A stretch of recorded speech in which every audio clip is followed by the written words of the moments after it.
Magandang araw po sa inyo lahat. Welcome po sa panibagong video natin dito sa Makapili TV.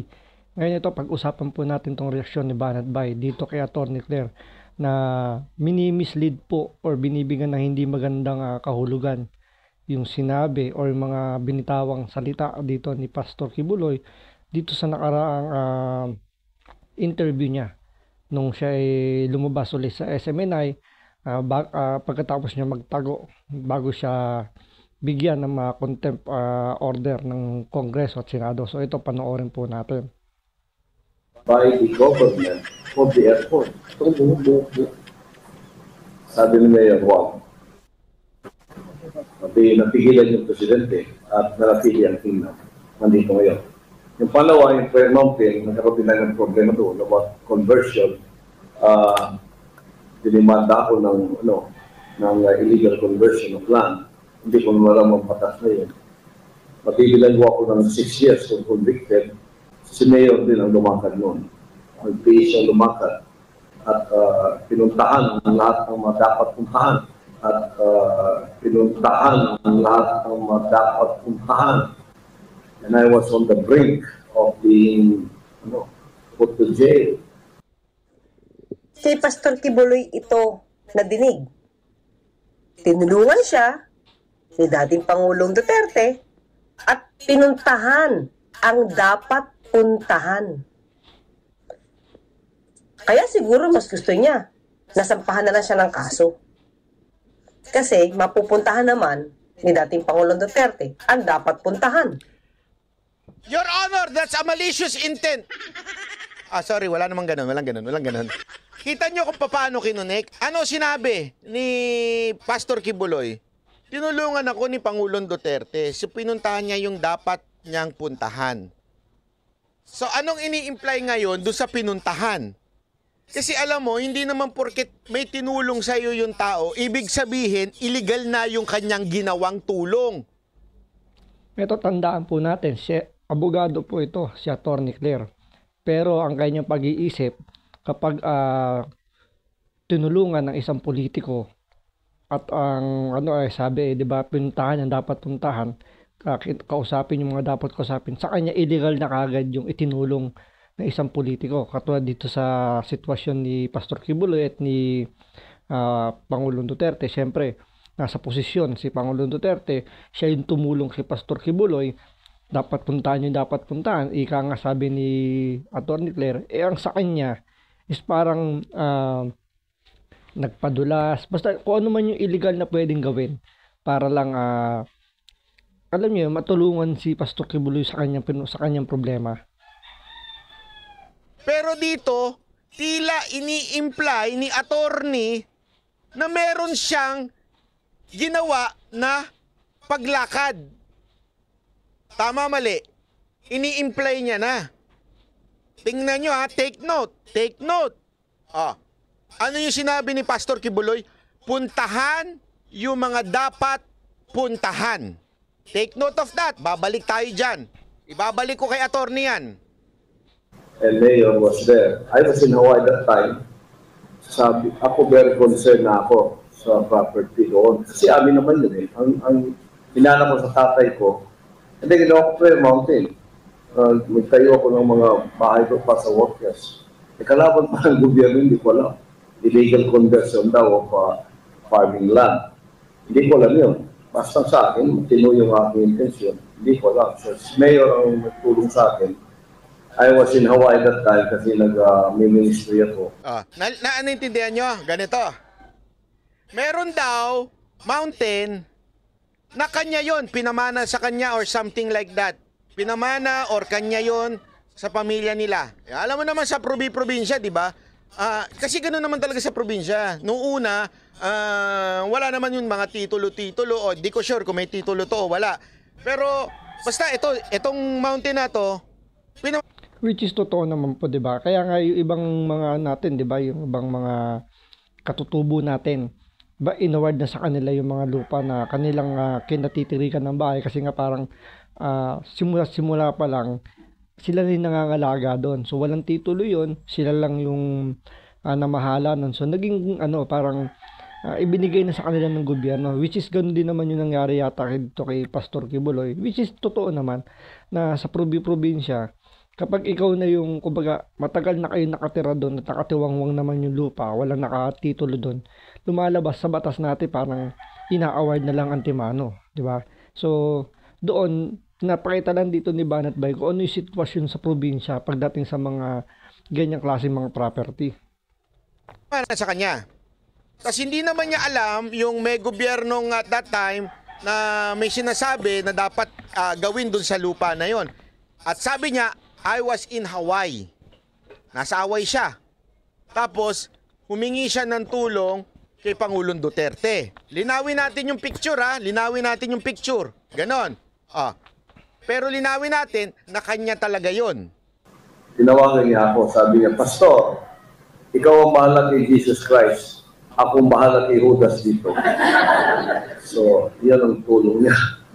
And So sinabi niya, ikaw na bahala sa kay Jesus Christ, ako na bahala sa demonyo dito. Don't tell me ang demonyo yung judge. Ganun ba ang tingin ninyo sa judge? Attorney Claire. Sino kaya yung tinutukoy ni Pangulong Duterteng demonyo?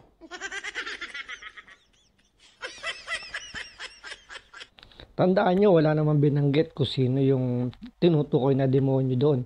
Pero syempre, kung sa perception po ng tao, sino ba yung mga dapat puntahan para maayos yung problema ni Pastor Kibuloy? Syempre, di ba, yung mga ahensya ng gobyerno na humahawak sa pagdating sa lupa. Kung yan may court decision, kailangan puntahan mga judges para magkaroon ng linaw. So, dalawa lang yung tinutukoy dito nga demonyong pwedeng sinasabi ni Attorney Claire. So, tandaan po ninyo, abogado po uli ito, ha. Pero ang kanyang tingin, ang demonyo, yung, kung hindi yung judge, yung mga ahensya ng gobyerno nilapitan ni Pangulong Duterte. Tanungin ko kayo. Ito na lang, tanong ko sa inyo. Nangyayari ho yan sa mga probinsya. Pag mamay-ari mo talaga, nasa pangalan mo. Ngayon, gustong may kumamkam. Although, nasa pangalan mo, may mga gustong kumamkam, gumagamit ngayon ng mga koneksyon para makuha yon, o di kaya gagamit yon ng mga rebelde para ikaw maistorbo ka at eventually iwan mo na lang. Ayoko na dyan, ang gulo-gulo, daming kaaway. Kaya nga, ang sabi ni Pangulong Duterte, ikaw na bahala kay Jesus, ako nang bahala sa mga demonyo dito. Ibig sabihin, may mga nandidemonyo doon. So, yun ang ibig sabihin pala nung tinutukoy ni Pangulong Duterte ng demonyo, yung mga ngam o yung mga nanggugulo doon sa sinasabi natin property ni Pastor Kibuloy. Kaya yun muna yung inasikaso ni Pangulong Duterte, yung mawala yung mga nanggugulo o yung mga gusto mangamkam doon sa lupa ni Kibuloy. Hindi ho ibig sabihin kakausapin niya yung judge. Kasi minsan, alam nyo, napakatagal pag sa judge Sa totoo lang, alam naman na yung desisyon, nasa pangalan mo, may titulo ka. Bakit may nangaagaw? Maraming ganyan sa mga probinsya. Lalong-lalo na diyan sa Davao, sa mga bundok. Kasi tandaan ninyo, nung mga unang panahon dyan, napakaraming mga MPA dyan. Kaya nga sabi niya, bahala na ako sa demonyo. Naalala nyo, umaakyat pa si Pangulong Duterte no, para kausapin? Para ayusin? So, ayan. Ang tinutukoy na demonyo pala dyan is yung mga NPA. Yung mga teroristang NPA. So, pero kay Atty. Claire, parang tinutukoy daw niya, base dito kay Banat Bay, yung mga judge at yung mga namumuno sa mga ahensya na humahawak doon nga sa lupa ni Pastor Kibuloy. Yung mga bagay-bagay, nakikiusap siya. Ito, hindi totoo yan. Merong mga negotiation si Pangulong Duterte. Sinasabi niya doon sa mga NPA, sige, hindi ko kayo pipigilan bumaba sa Davao para magliwaliw kung anong gusto nyong gawin, kumain, as long as you will not bring your firearms. May deal si Pangulong Duterte, kaya nga naging close ho siya sa mga makakaliwa. As a matter of fact, sinabi niya, alam niyo ba si Cabsec Ebasco? Cabsec Ebasco, alam niyo ba pare siya? Si Cabsec Ebasco ay dating pare na naging NPA. Because of a good negotiator, itong si Pangulong Duterte, nakasundo niya si Cab Ebasco at yung ibang mga NPA at nagbalik loob sa gobyerno. Ibig sabihin, talagang gawain ni Pangulong Duterte yan. Anong inimply bigla ni Atty. Claire dito? Inimply niya kaagad na yung tinatawag na demonyo ni Pangulong Duterte, I do not know kung ang ini-imply niya ba dito yung mga husgado o di kaya nasa gobyerno. Diba? Partner, ito naman hindi ko to ni research, revelation niya to. Sa gikan para sa masa. Ano sabi ni Pastor Quiboloy? Nagkaroon siya ng kaso ng illegal conversion. Okay, ng lupa. Ng lupa. Okay. Malaking lupa ito, partner. Ito yung tinatawag nilang... Sa Davao pa rin, partner. Yes, Prayer Mountain. Illegal conversion illegal conversion. Yung kaso daw. Okay? Illegal conversion. So tandaan natin, illegal conversion po ang topic nila rito. So tapos na po yung pagproseso para maayos yung problema ng property ni Quiboloy. Ngayon ito, ang pinag-uusapan naman po dito is yung illegal conversion daw dun sa property na nakuha ni Pastor Quiboloy. Ito, pakingge. Sa Tamayong, Kalinan. Okay? Ito ay yung prayer mountain ni Pastor. Oo, yung napakaganda na parang paraiso. Iba yung Glory Mountain. Iba din yun. Iba yung prayer mountain sa Glory So Mountain. ibang property din yan. Oo. Okay. Partner. 2,000. Ito. Siya naman nag-reveal nito, mga kayubi. Siya nag-reveal Oo nga, tagal mo. Go to the point, Your Honor. Tagal. nito. Sabi dito ni Pastor Quiboloy, nakasuhan siya ng illegal conversion. Okay? Doon kasi farmland daw ito. Pero, partner, nagkaroon agad ito ng conversion from prime agricultural land into multi-million peso prayer complex. Hindi ka pwede basta-basta mag-convert ng agricultural land. No. O bakit pinayagan ng DNR? Hindi nga. Nagalit na yung DAR. Oo. Gusto DENR, hindi DER. Anong departamento yung DER? Department of Environmental Rural? Ano yun? DENR. Atty. Claire, nahahalata ko na. ang kasuhan ng Department of Agrarian Reform. This is 2,000, mga... DAR. Department of Agrarian Reform pala. Ang gulo kasi nung DAR mo eh. DAR. Department of Agrarian Reform. DAR. Mali. Tama. Mali yung dinig ko. DNNR. DAR pala. DAR. Kayubi. Nag-file sila ng criminal charges against international television evangelist Apollo Quiboloy over the allegedly illegal conversion of a prime agricultural lot into a multi-million peso prayer complex. Yung taniman ng mga magsasaka, ginawa niyang multi-million peso prayer complex. Okay. So, ang sabi ng DAR, mali ang ginawa ng pastor. Kasi, hindi, kumbaga, nagkaroon daw, ang sabi ng DAR, nagkaroon ng premature conversion of land from agricultural to non-agricultural uses. So, Ano itong tinatawag nilang premature agricultural land conversion?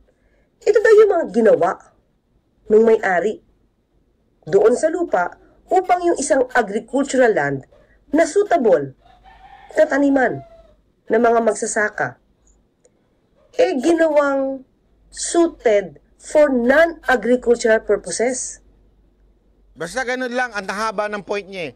Yung agricultural land, ginawang yung agricultural land, such as soil slopes land, use would rather is suitable for non-agricultural.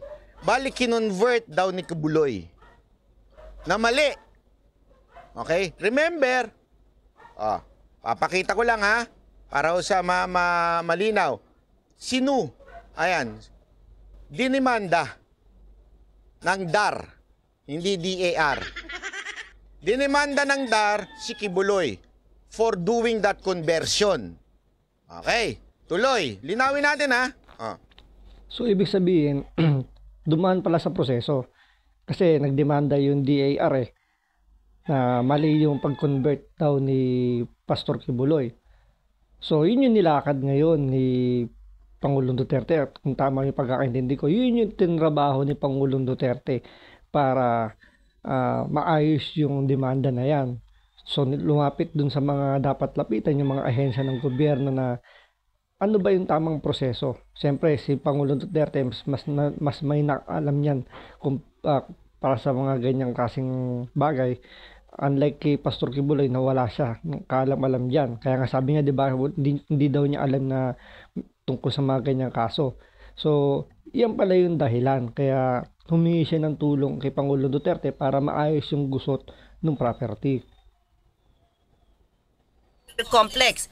Yung taniman ng mga magsasaka, ginawa conversion of land from agricultural to non-agricultural uses.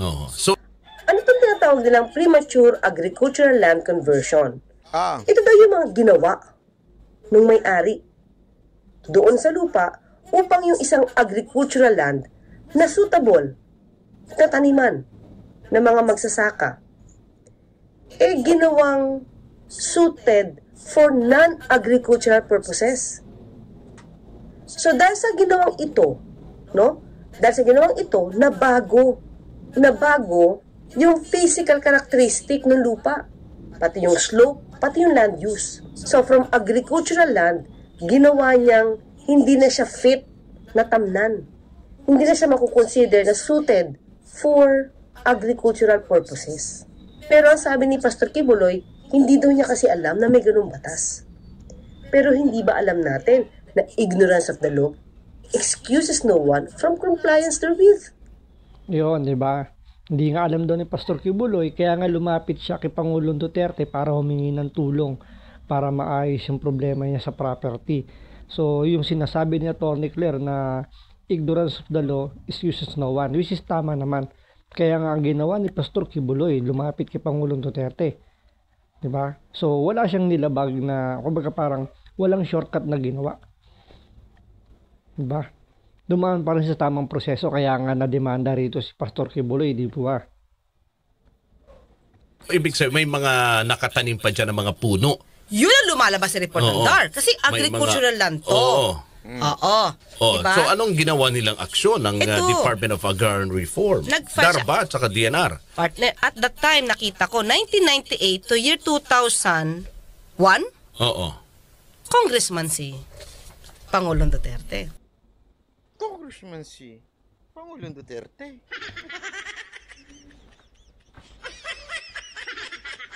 Parang chismosang ano lang sa kanto, no? Christopher Min, ikaw ba yan? Oo, Gidias, ikaw ba yan?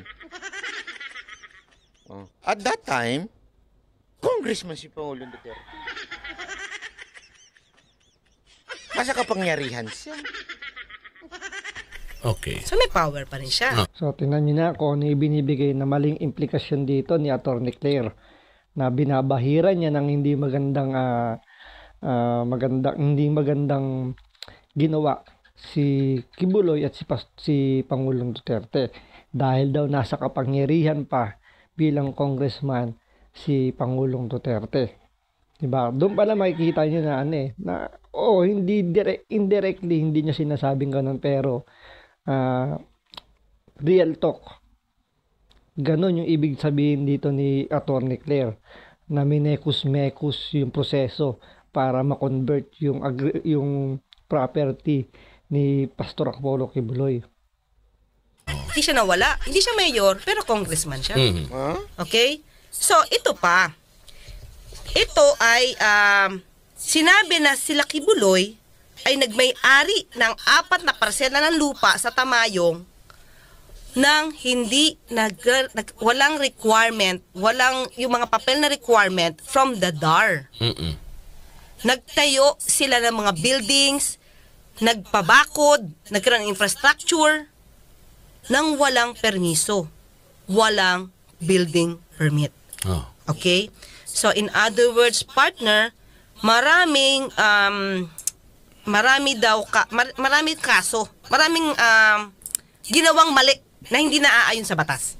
Kaya nagreklamo ang DAR. Okay? So, ito sabi niya, the church leader developed the land without applying a building permit. Mga ka-UB, ayon sa batas natin, sa National Building Code, kapag ikaw ay gumawa ng any structure nang walang building permit, it's a crime. May kaakibat na criminal case yan, partner. Tapos nagkaroon pa ng illegal so yan ay sakop na partner ng LGU pagdating sa building permit. Partner, kasi ganito, pwede kasi ang LGU through the sanggunian magkaroon ng conversion. Pagmimitingan yan. Allowed naman ng batas na magkaroon ng reclassification.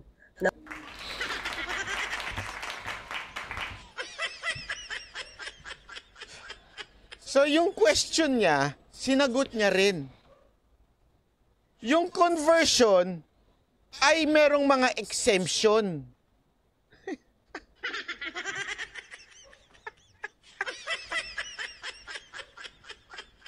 No wonder talaga nag-vlog ka na lang. Pumunta ka sa korte, pinaglaban mo. Bawal yan! Ganda yan! Pero actually may exemption eh. Parang kinain niya yung sarili niyang yung problema nung kalaban niya, siya rin ang sumagot. 'Di ba? Parang alam niya yung yung ang laki ng problema mo, pero alam mo rin naman pala yung sagot. 'Di ba? Ganun yung ginawa ni Atty. Claire. No wonder.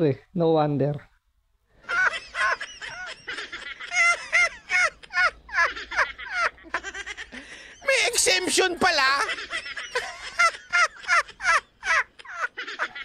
Ay, naku, ate! Sana hindi mo na binring up! Ang agricultural land to another purpose. Pwede pala! Pwede naman pala! So, anong point mo? Or land use. Lalo na kung itong lupang to ay naging idle na at hindi na siya suit. Oh, yung pala naman eh! Pag naging idle na o hindi na shoot, pwede na pala, may exemption. Ay, grabe ka talaga, ate. Buti na lang talaga nag-vlog ka. Kaya pala kayo nagkakasundo ni Atty. Libayan. Kaya pala, no? Kasi pareha sila mag-isip, pareha sila nung diskarte na kumbaga ang point lang nila is para, alam niyo yung makapuna lang. Hindi talaga nag-research ng talagang ano ba yung naging dahilan, ano ba yung naging proseso, ano ba yung naging kinahinatnan nung pinaglalaban nila. Basta sila makapag-criticize lang. Although hindi talaga totally criticize, pero alam niyo, makagawa lang ng issue. So match na match sila nito ni Atty. Libayan. Di po ba? For agricultural purposes, maaaring i-evaluate ito ng local government unit. Oh, pwede pala! O sa utos na rin ng Pangulo ng Bansa. Oh, pwede naman pala. Kasalanan pa ng mga presidente. Tanong niya, sagot niya. Atty. Claire. Ayos ka.